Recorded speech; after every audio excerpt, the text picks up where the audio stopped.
Qui aujourd'hui pensait que le cyclisme n'avait pas eu de dopage avant les 98 ?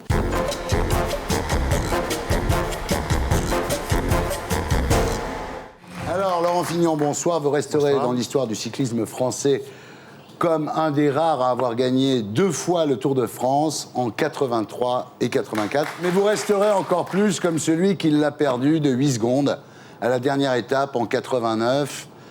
Voilà, vous n'avez pas égalé le palmarès de Louison Bobet. Vous racontez tout ça dans un livre qui paraît cette semaine.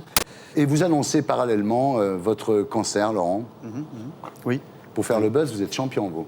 Pas fait exprès. Ouais. C'est les concours de circonstances. Le livre était terminé et j'ai appris un petit mois après que j'avais malheureusement cette maladie. Ouais. Oui. Si vous propose le pot belge pour guérir ça, vous dites non. Hein. Quoique, si ça se trouve, personne n'a jamais essayé. On reconnaît le cycliste.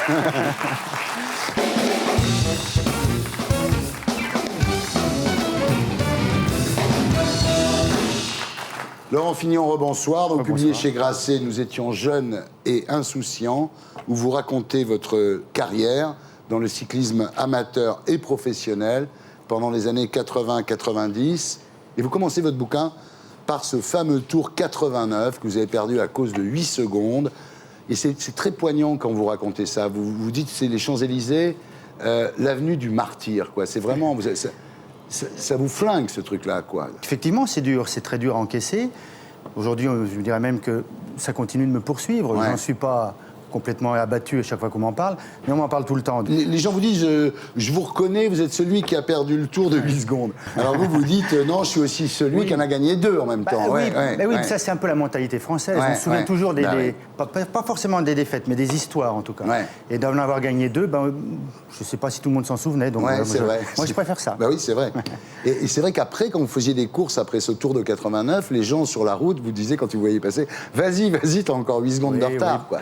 Non, mais c'est cruel, c'est cruel. Non, mais en plus, c'était pas toujours le cas. La grande révélation du bouquin, c'est que vous vous êtes dopé, Laurent. Laurent Fignon dopé, putain, moi, le monde s'est écroulé quand j'ai lu ça. Qui aujourd'hui pensait que le cyclisme n'avait pas eu de dopage avant les 98 Vous savez, quand vous regardez l'histoire du cyclisme, dès les frères Pélissier, ils avouent qu'ils prennent des produits parce que c'est trop dur, c'est inhumain. Donc ça a toujours été comme ça.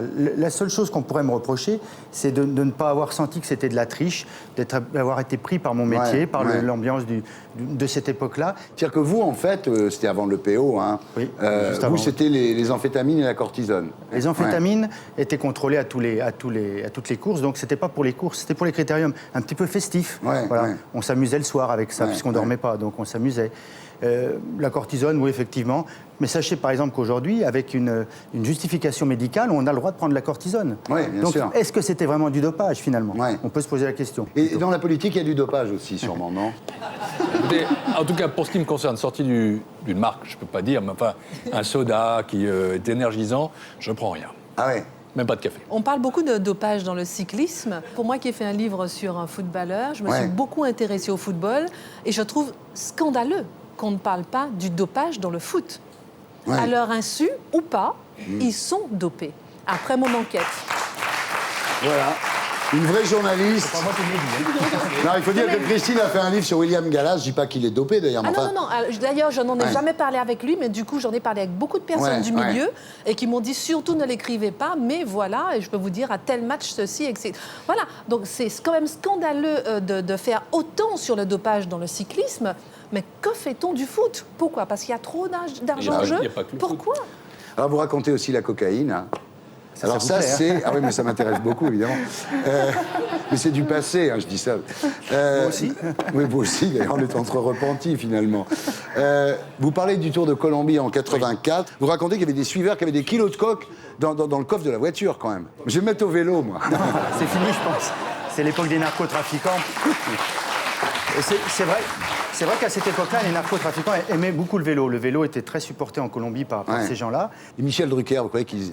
Quand il fait le Ventoux, Michel... Je suis sûr que non. Il prend des trucs, Michel. Non, j'ai roulé avec Michel et je peux vous dire que non, ça fait pas cet effet-là. Non. Il monte le Ventoux sans rien. Non, il va trop doucement, Michel. Bravo, c'est pas Michel. possible.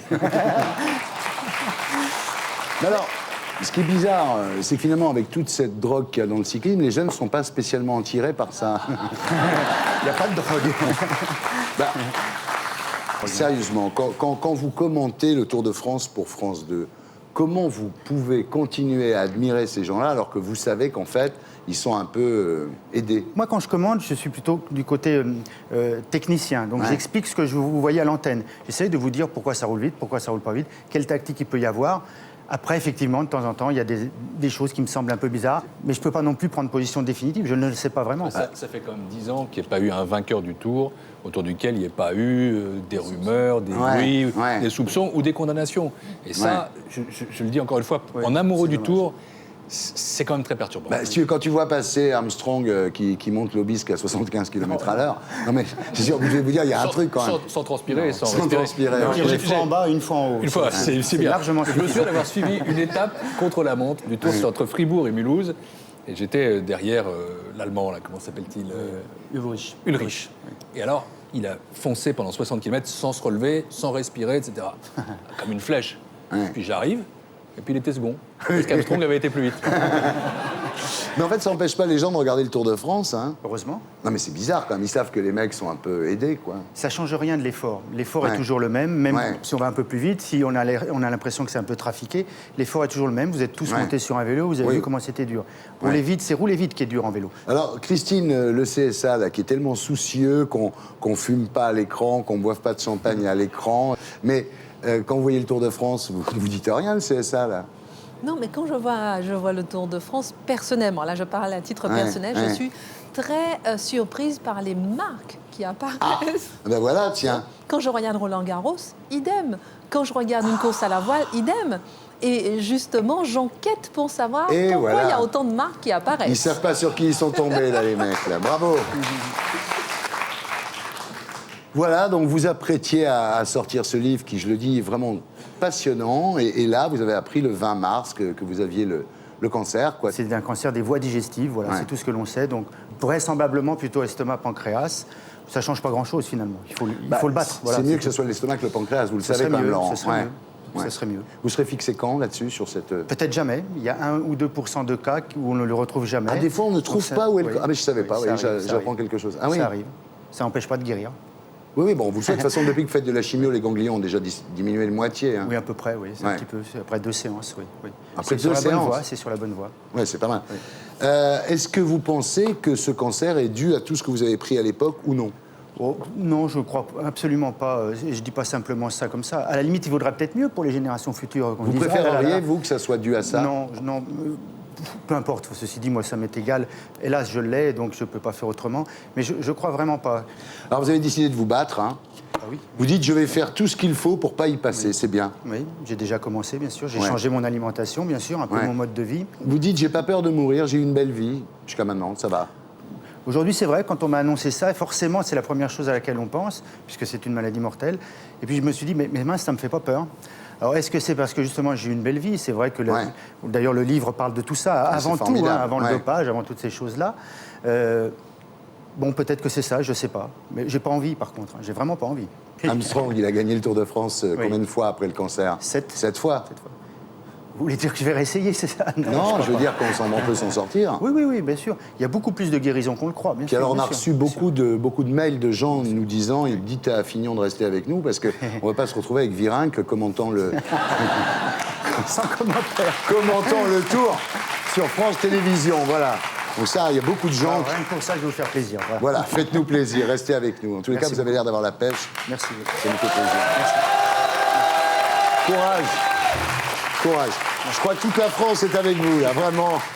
Je crois que tout le monde vous soutient et vous supporte. J'ai reçu beaucoup de messages de sympathie. Bien sûr. Et ça m'a fait très plaisir. Ouais. Je ne peux pas répondre à tout le monde, mais je remercie tout le monde. Courage, camarades. Et pour être sûr de ne rien rater de Inarditube, abonnez-vous et mettez un pouce bleu.